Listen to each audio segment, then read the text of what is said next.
Hey, but where are we? We are in Buenos Aires. We are standing right on the corner of Charca Street, and I used to live about 10 blocks that way. Right down there? Right down there. Want to go visit your place? No. Okay.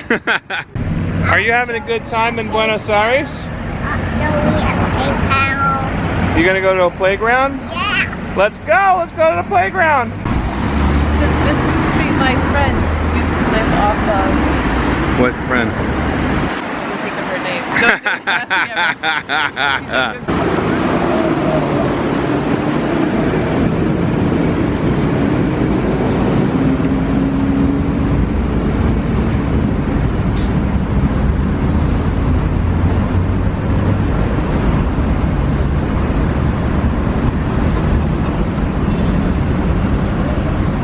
So the purple flowers are from the jacaranda trees. They usually bloom in the spring in Buenos Aires, and they're this absolutely gorgeous lavender color that basically help you to celebrate that spring is here.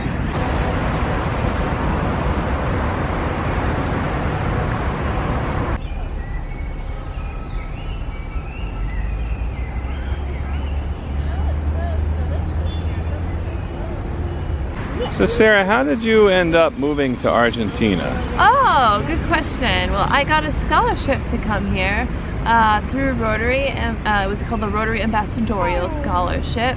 My mom is a dental hygienist, and she likes to say as her clients are helplessly mute, she spoke to them a lot.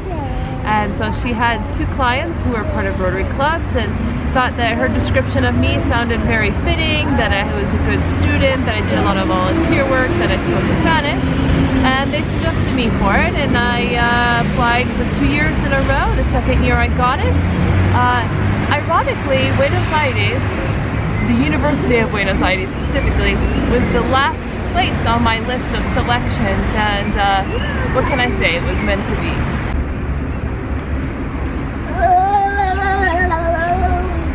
So what was life like in Argentina? Well, I was a student, I was studying a lot, and when I had the opportunity I would come here, I would walk around a lot, I loved that. I would go tango dancing. I had just started tango dancing back then, so I didn't know really what to look for.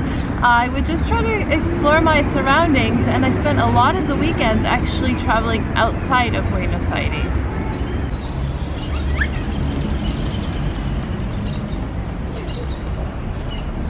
So I had organized my second half of my time in Argentina that all my classes were within 3 days, and the last 4 days I was going to Bariloche, to Iguazu, to Califate, to Ushuaia, to Mendoza. I really felt it was important that I not only know Buenos Aires, but really Argentina as a whole.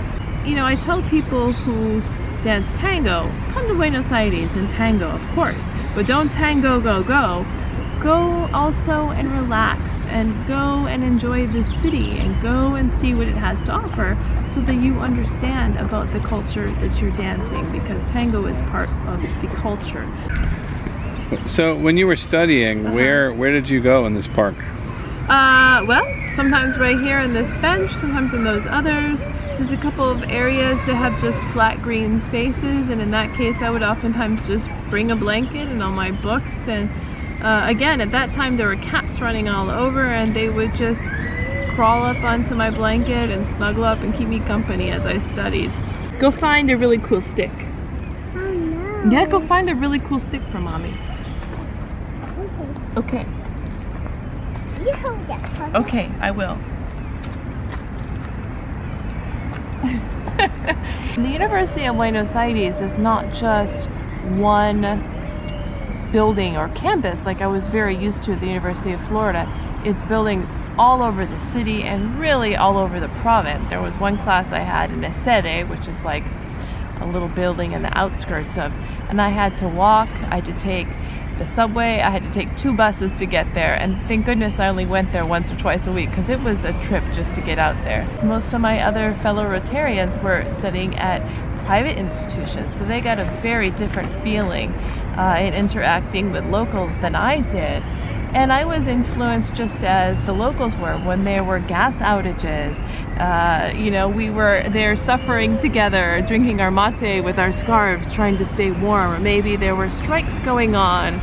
Hello. Yeah, hello. Hello, I love you. Hello. Hello. Your mom is telling us about her experiences in Buenos Aires. So I was saying it was a different, being at public, you were impacted things like, when the gas would go out, or when maybe there was a strike going on, I would make this long journey to class and find out there wasn't any class because there was a strike going on. So that's the thing about public school if you're going to public university here. However, you get a very, very good quality of education. The people who are teaching you really love it, and it was really cool to speak to local students, and kind of dispel any prejudice and myths around U.S. culture, to teach them a little bit of that, because that's what I was here doing as an ambassador. Living in Buenos Aires changed my life, essentially. To the annoyance of probably many people, I spoke about it incessantly when I got back. I still do many years later. As a matter of fact, it really got to the point that I considered Argentina like my adopted country. I thought about moving here more on one occasion. I would look at apartments and whatnot, and really it's a huge part of my lifestyle. So that's a little bit about me and my life here in Argentina. And I'm so glad to be back after 4 years of not being here and to be able to bring Brian and Alyssa with me. It's another episode of Sarah and Brian. This one was all about Sarah. Thanks for watching.